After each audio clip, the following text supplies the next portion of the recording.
My brother snatched the gift my daughter had poured her heart into and scoffed, "Dollar store garbage!" before whipping it right at her face during his own birthday bash. Mom and Dad just grinned like it was the funniest thing they'd seen all week. I bit my tongue, said nothing. I'm Nadia Crane, 38, single mom, remote software engineer pulling in $115,000 a year. For 8 straight years, I covered my parents' rent and fronted my brother $70,000 to launch his pottery studio in Tucson, AS Barrio Viejo, his 2019 BMW as security. Then I called it quits, seized the car, and told them, "Figure it out yourselves from now on." He swore I was joking until the Beamer disappeared from his driveway. Grab your snacks and hit that follow button if your relatives ever treated you like their private bank. The meltdown was epic. 6 years back, Gage, 27 and freshly unemployed again, strolled into my living room clutching a slick, full-color business plan. He'd been bouncing from couch to couch after the warehouse gig dried up. The folder promised handcrafted mugs, one-of-a-kind planters, and a prime storefront in Tucson's tourist magnet, Barrio Viejo. He rattled off figures: $70,000 startup, break-even in 18 months, 30% margins. I was at the dining table debugging code while Kendall doodled in the next room. He slid the proposal over like it was a golden ticket. I'd heard the pitches before: food truck, vape kiosk, you name it. But this one came with spreadsheets, graphs, the works. He needed me to co-sign using his BMW as collateral. I paused. My divorce had wrapped 2 years earlier. The remote coding gig finally had me breathing easy. Still, he pressed. Family backs family, Nad. We met Lane Foster downtown the following week. Lane spread the paperwork across his desk. 5.5% interest, $400 monthly, principal balloon in 5 years, full title on the BMW locked tight. Gage scribbled his name without hesitation. I added mine beneath, pulse racing but pen steady. The dealership swapped the title that same afternoon. Gage peeled out, stereo thumping, waving like he'd already won. The first half year hummed along. Payments landed in my account on the 1st of every month. No reminders needed. He fired off photos. Shelves gleaming with glazed bowls, tourists posing, chalkboard specials touting the Desert Bloom line. His Instagram climbed to 2,000 followers. Late-night kiln stories showed clay-caked fingers and a grin wider than the canyon. I emailed receipts to Lane, who gave thumbs up at every review. Then the updates thinned. 1 missed payment stretched to 2. I phoned. He blamed skyrocketing clay costs and supply chain nonsense. Another month, nothing. I drove to Barrio Viejo without warning. Mid-afternoon, the shop sat dark, door chained, display pieces gathering dust. Gage finally picked up from a brewery patio, words slurring. "Slow season, sis. Chill." I mentioned the BMW. He laughed it off. Meanwhile, Mom and Dad's rent, bunny $300, auto-deducted from my checking like clockwork. Dad's diabetes meds swallowed half their Social Security. Mom still rang up groceries part-time at the Southside Fries. Their pantry stayed full, AC cranked, internet never dropped. I told myself it was temporary. Gage would rebound. Casey, my pair programming buddy since lockdown, caught the transfer alerts on my screen one Thursday. "You're funding the whole circus," she said, blunt as ever. I shrugged. Blood doesn't default. She arched a brow and killed her mic. Kendall started asking why Uncle Gage never came around. I said he was busy building an empire. She accepted it, went back to carving desert blooms into scrap pine. The kiln in Barrio Viejo never fired again. I'd booked a table at El Charro for Gage's birthday, but he texted he was slammed. Later, Kendall spotted the private party pics on Facebook. Mom and Dad's backyard packed with cousins, neighbors, chili lights strung like a fiesta. She wouldn't drop it. For 4 months, she'd been whittling a cedar box after school. Gage's name burned into the lid. Saguaro silhouettes along every edge, tiny brass hinges bought with her own allowance. "He has to open it in person," she pleaded. I caved, grabbed the keys, and we rolled the 20 minutes to South Tucson. Same cracked sidewalks, same chain-link fences. Mom's sun-bleached flamingos guarding the porch. Cars overflowed the driveway. Relatives I hadn't seen in years. Old block neighbors. Gage had draped chili lights over the carport. Folding tables groaned under tamales and ice-cold Coronas. A Bluetooth speaker pumped banda beats. Kendall bolted from the car before I killed the engine, box cradled like glass. We slipped through the side gate. Gage held court in a crisp linen shirt, beer in hand, buddies roaring at his jokes. Kendall marched up. "Happy 33rd, Uncle Gage." She thrust the box skyward. He flicked the lid, peered at the velvet-lined interior meant for his watch collection, and snorted. Homemade trash. Worthless. Before the word settled, he flung the box full force into Kendall's face. Cedar met cheekbone with a sickening crack. The brass hinge carved a red line. She staggered. The box clattered to the concrete, lid splintering. The yard went silent except for the thump of the speaker. Dad glanced up from his lawn chair, insulin pump blinking at his waist, and let out a low chuckle. Mom, wiping salsa from her fingers, shook her head. Kids and their little projects. A cousin whipped out her phone, hit record. Seconds later, the family group chat exploded. Fire emojis, laughing gifs, captions like, "Real fam only, Nadia and kid not on the list." Kendall's lip quivered, blood beating where metal met skin. I knelt, gathered the shattered lid, saw every late-night sanding session etched in the broken grain. 4 months of her life reduced to kindling. I stood, tucked the pieces under my arm, and guided Kendall back to the car. No scene, no shouting. Just the quiet click of seatbelts and the engine turning over. That night I logged into the bank, killed the rent autopay, and emailed Lane Foster. Initiate repossession. By morning, the BMW was gone from Gage's driveway, towed to the lien lot. I texted the family group. Effective today, the ATM is closed. Good luck. The meltdown unfolded in real time. Gage flooded my inbox with voice memos. Rage, tears, promises. Mom left voicemails about abandoning your parents in their golden years. Dad sent a single text. Cold Nadia, real cold. The group chat turned into a circus of blame and memes. I muted it all. Kendall asked if Uncle Gage would ever speak to us again. I told her some bridges burned themselves. She nodded, picked up a fresh block of cedar, and started carving a new box, this one with her own name on the lid. 6 weeks later, the pottery shop's Instagram went dark. The Barrio Viejo storefront sat empty, for lease sign taped to the dusty window. Lane sold the BMW at auction. The $70,000 principal plus interest cleared my books. Mom and Dad downsized to a 1-bedroom. Gage couch surfs again, pitching his next big idea to anyone who'll listen. I kept coding, kept Kendall in art classes, kept the Wi-Fi screaming fast. The only autopay left on my account is the one that funds her college savings. Family helps family until the ledger no longer balances. Then you close the branch and walk away. Gage spun away from the table as if the argument had never happened, laughing with his buddies over their beers. My hand was already on my phone. I angled it discreetly and captured the BMW, its front tire sunk into the grass, the title still bearing his name. My leverage. Then I pulled up the banking app, the rent line glaring. $1,300 due in 72 hours. I attached both images to the group chat and typed a single sentence. You re-cut off. All of it ends now. Phones vibrated across the patio. Gage's gaze whipped toward me, eyes wide.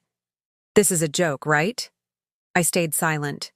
Kendall tugged my sleeve, and we slipped past the string lights shaped like chili peppers. The wrought iron gate clanged behind us like a period at the end of a sentence.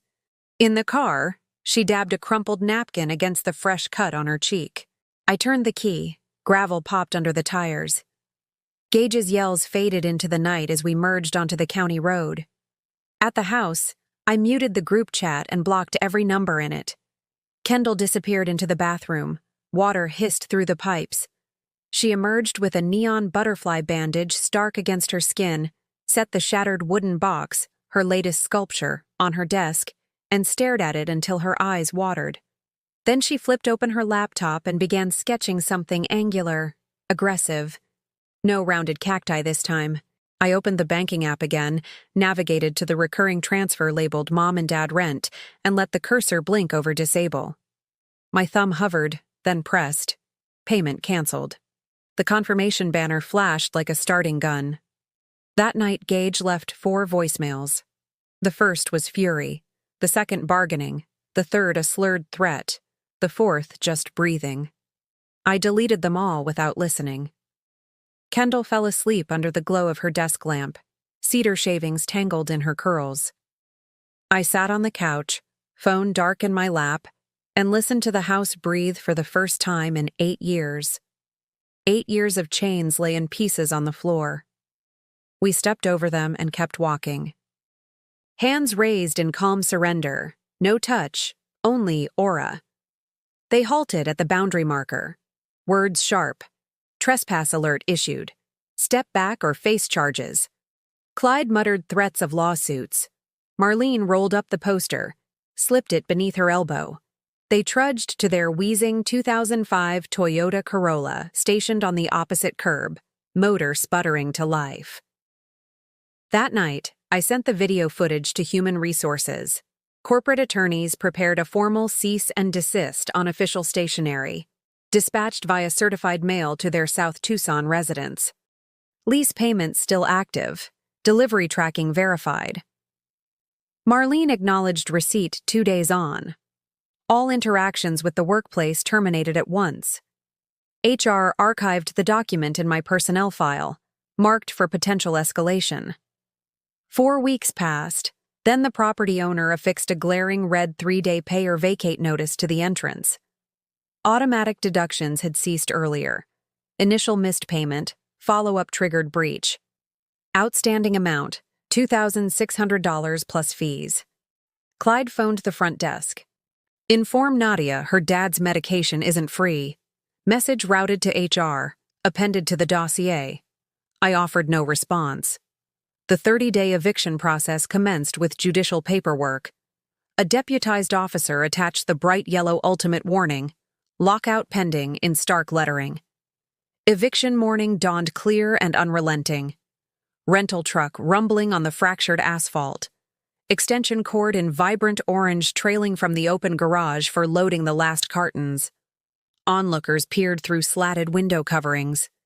Marlene stowed worn family photograph collections into sturdy bins marked with permanent marker.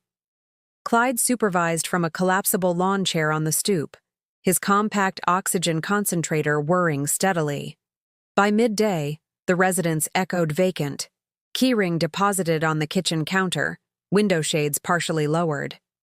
Incoming renters, a young pair with a preschooler and a golden retriever, inked the agreement that same afternoon. Owner replaced the cylinders, redirected correspondence to the post office's general hold. They secured lodging at a Motel 6 near the interstate, Unit 8, first level adjacent to the vending area. $900 in cash prepaid for a month, credit declined. The buzzing vacancy sign cast a reddish glow through flimsy drapes. Marlene broadcasted openly on social media.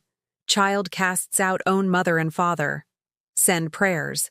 Linked directly to my professional account. I captured the screen, stored it for HR records. Clyde's blood sugar surged from convenience store sweets. Emergency room invoice totaled $1,200, forwarded for collection to the temporary address. Gage set up a delivery account on a fractured screen iPhone 8. Acquired a battered 2008 Honda Civic on loan from a poker acquaintance. Velcro holder affixed to the windshield. Insulated red bag secured in the rear. Pickups infrequent in the urban core.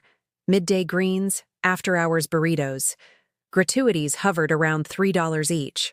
Fuel expense, $40 per day. Earnings barely covered costs. He lowered the driver's seat in big-box parking zones. Thin fleece throw from a discount retailer. Timer set for pre-dawn shifts. Gym membership trial expired upon payment failure.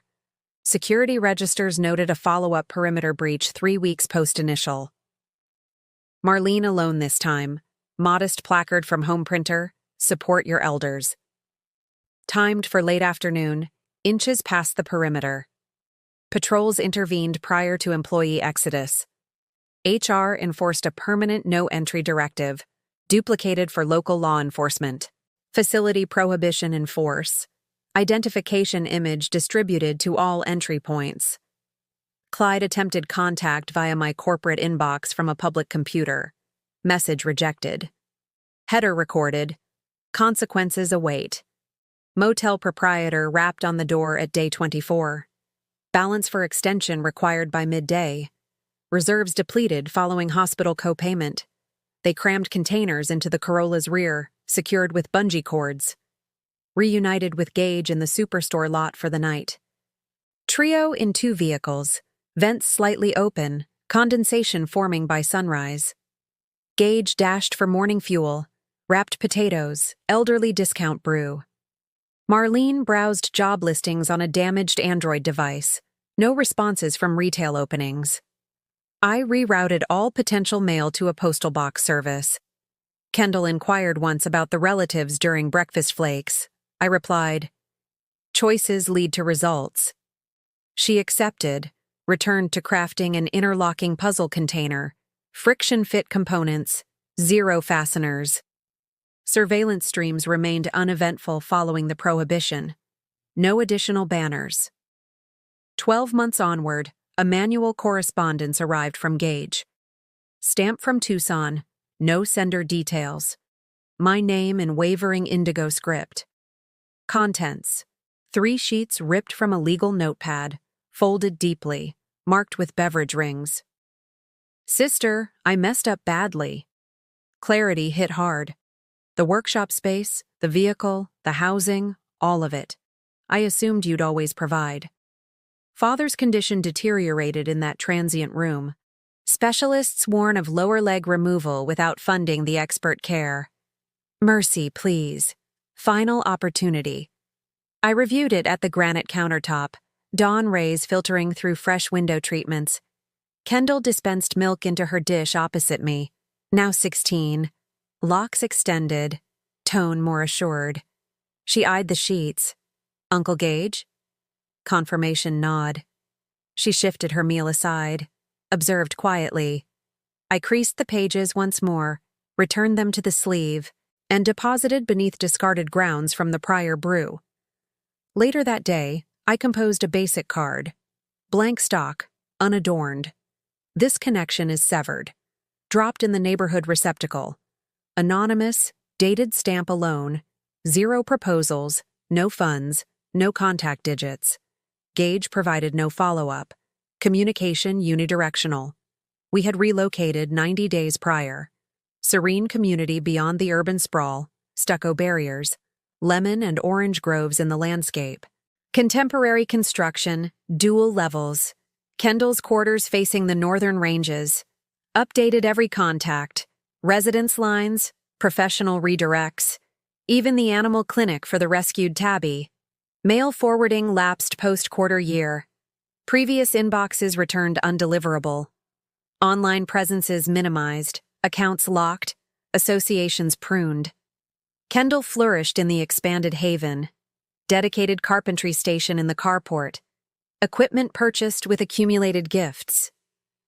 She assembled an aromatic cedar trinket case for her closest companion. Precision joinery, concealed section. Submitted to the regional exhibition, earned runner-up. Award displayed above the fireplace, sapphire streamer attached. Counseling concluded after half-dozen meetings. Therapist endorsed. Adaptive limits established. I progressed within the firm to lead developer, adjustable schedule, equity matured. Casey and I organized online trivia sessions. Offspring constructing models off camera. No further administrative alerts. No perimeter snapshots. Monitoring archives purged. Void. Whispers via extended kin. Gage persisted with courier runs. Honda nearing collapse. Elders cycled through budget ins by the week. Assistance vouchers granted. Clyde's extremity preserved via nonprofit facility. Segment of digit excised. Mobility aid required.